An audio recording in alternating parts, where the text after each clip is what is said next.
And good morning. It is a foggy morning outside. I don't know if you can see that or not. I'm in my hobby room.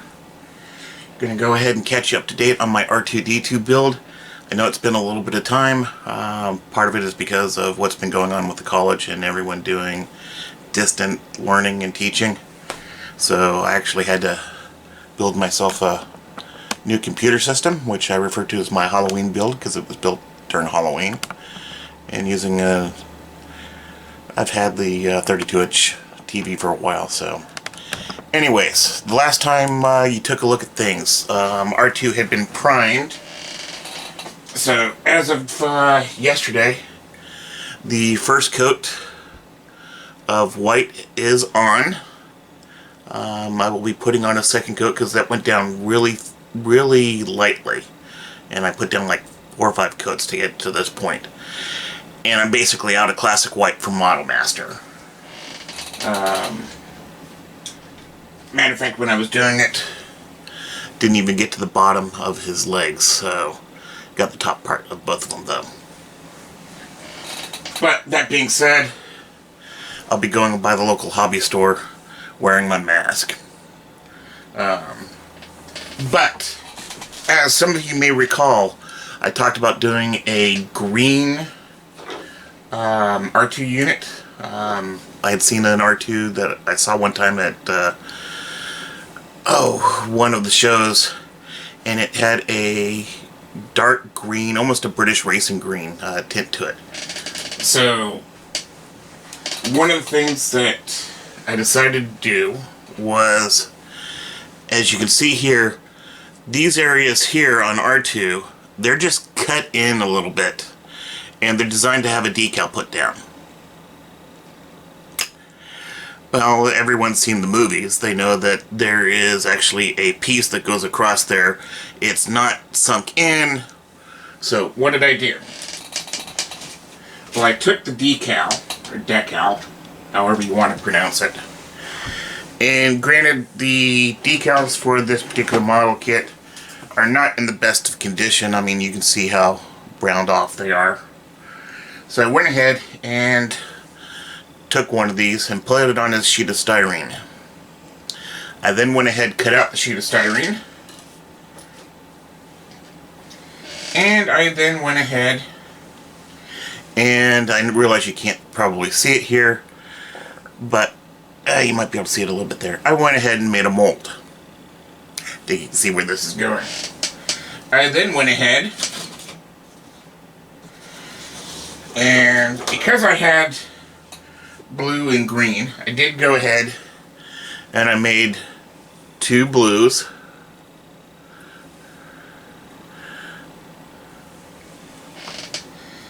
And I've only made 1 of the green so far.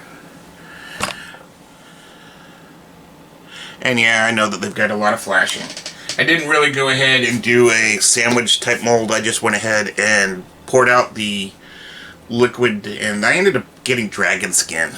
They didn't have the normal red-blue combination, hence the reason why these are, you know, kind of opaque. But when I made these, because these are so thin, they will go ahead and they'll flex, as you can see here, to the model very nicely.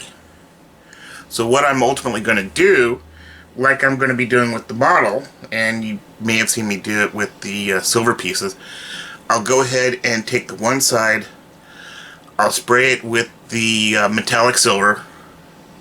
After that dries, then I'll go ahead and spray it with the metallic blue that I've got. And then that will ultimately end up going, let's see here.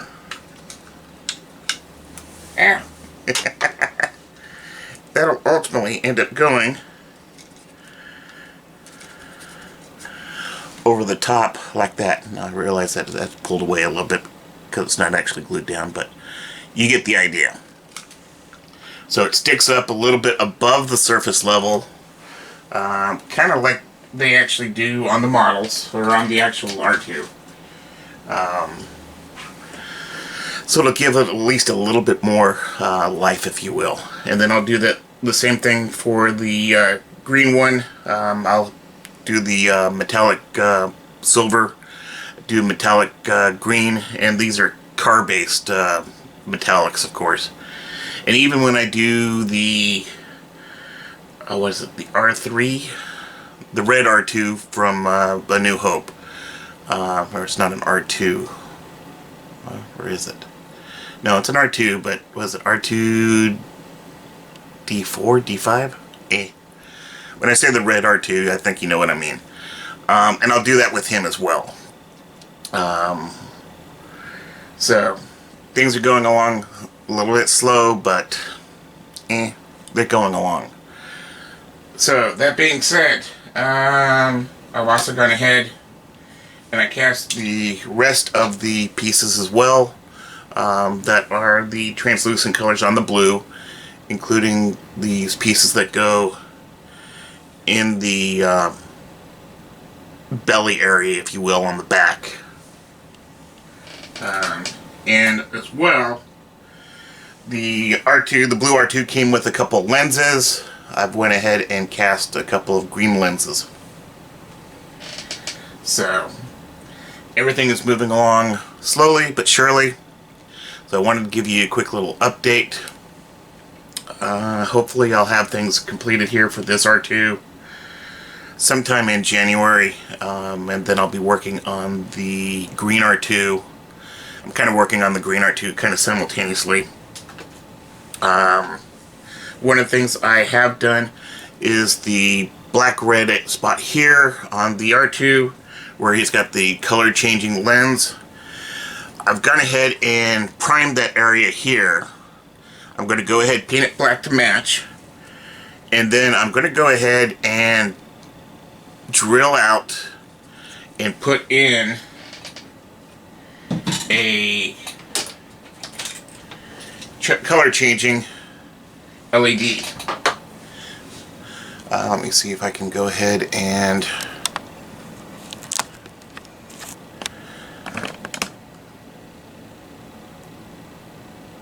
yeah, you can see it there a little bit.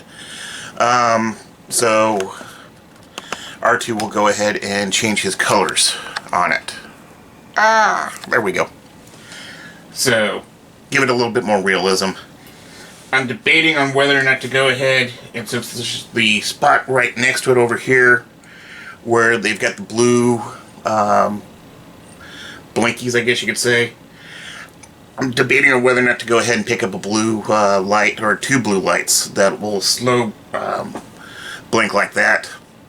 So that way the top one and the bottom one, because as you may recall there's two right on top of each other, and they're actually filled with a lot of different LEDs, but you can't fill that many in, so if I'm lucky I can go ahead and get in two LEDs, one on the top one, one on the bottom one, and get, you know, a blinking situation going on with it. So like I said, things are coming along.